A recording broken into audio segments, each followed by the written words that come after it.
আসসালামু আলাইকুম এভরিওয়ান, সবাই কেমন আছেন? আলহামদুলিল্লাহ, আপনাদের দোয়া ভালোবাসায় আমি অনেক ভালো আছি। আজ নতুন একটা রেসিপি নিয়ে আপনাদের মাঝে আবারও হাজির হয়ে গেলাম। দুপুরে বেঁচে যাওয়া ভাত ফেলে না দিয়ে সেটা দিয়েও কিন্তু অনেক সুন্দর ডিজাইনার পিঠা তৈরি করে নিতে পারবেন।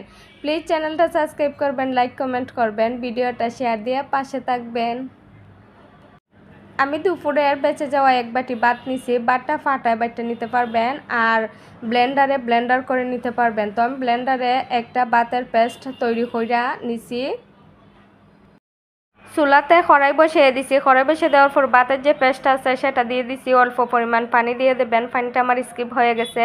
আর স্বাদ অনুযায়ী লবণ আর বিভিন্ন জাত মশলা খাইতে দিয়ে দেবেন, তাহলে একটা ফ্লেভার আসবে, পিঠা খাইতে আর একটু বেশি স্বাদ লাগবে।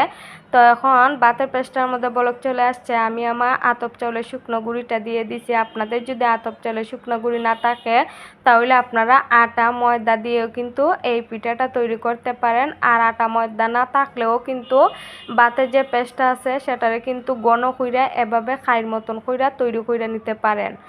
আর আমার খাই তৈরি হয়ে গেছে। এখন আমি খাইটা একটা প্লেটে নামাইয়া নিছি। নামাইয়া নেওয়ার পরে হাতে ঠান্ডা পানি লাগে গরম অবস্থায় খাইটাকে ভালো করে মথে নেবেন, একেবারে ফাইন করে। আর আমি একটা বাগে খাওয়ানোর হলুদ অ্যাড করে দিছি।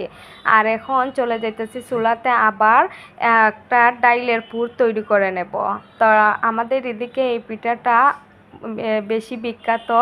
আমরা ঈদ পরব বা বিভিন্ন অনুষ্ঠানে এই পিঠাটা তৈরি হয়ে খাই। এই পিঠাটার নাম হলো ডাইলের পিঠা।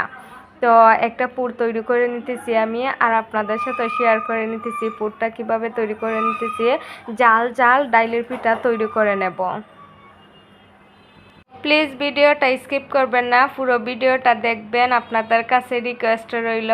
আর একটা রুটি হুইরা নিতেছি আমি। রুটিটা একটা প্লাস্টিকের বুয়ামের মুখলা দিয়ে এভাবে খাইতে নেবেন। তো আমি আরেকবার এভাবে আরেকটা রুটি হুইরা নিব। রুটিটা যে ছোটো রুটিটা হুইরা নিছি সেটা কিন্তু গাঢ়ও না পাতলাও না, মাঝারি সাইজের একটা রুটি তৈরি হুইরা নেবেন।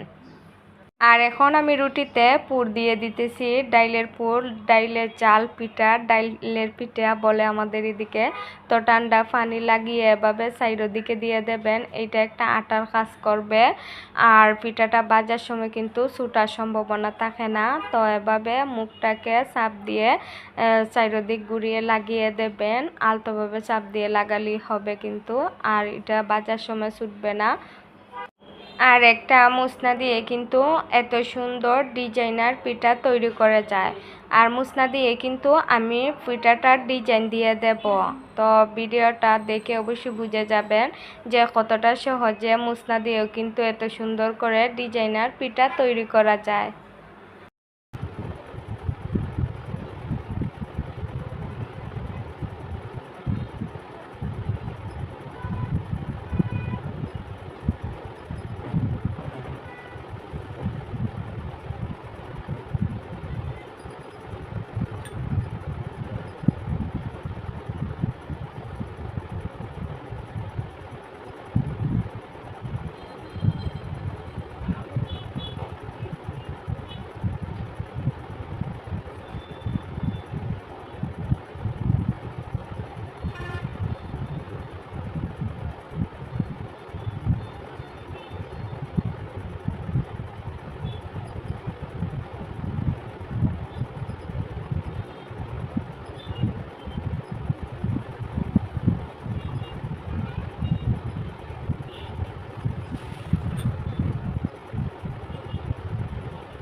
এভাবে একটা টিন নেবেন। টিন দিয়ে আমি যে পিঠের সাইডটা আছে সেটা কিন্তু ডিজাইন করে নেব।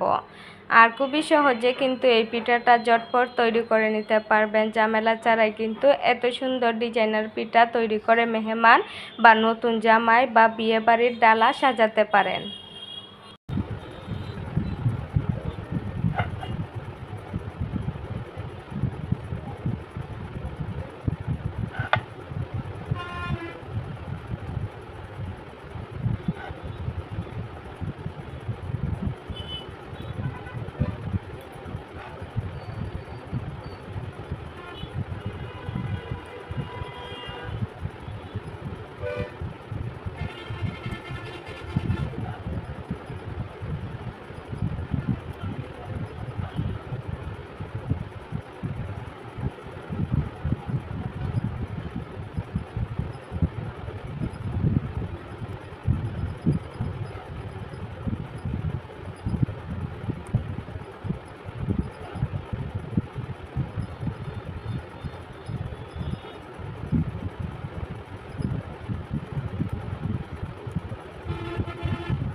আমি এখানে আপনাদেরকে একটা পিঠা বাজ্জা দেখিয়ে দিতেছি, অল্প আছে। পিঠাটারে বাজ্জা নেবেন ভালো করে, আর কতটা মচমচে হবে বাজার পরে আপনাদেরকে দেখাবো।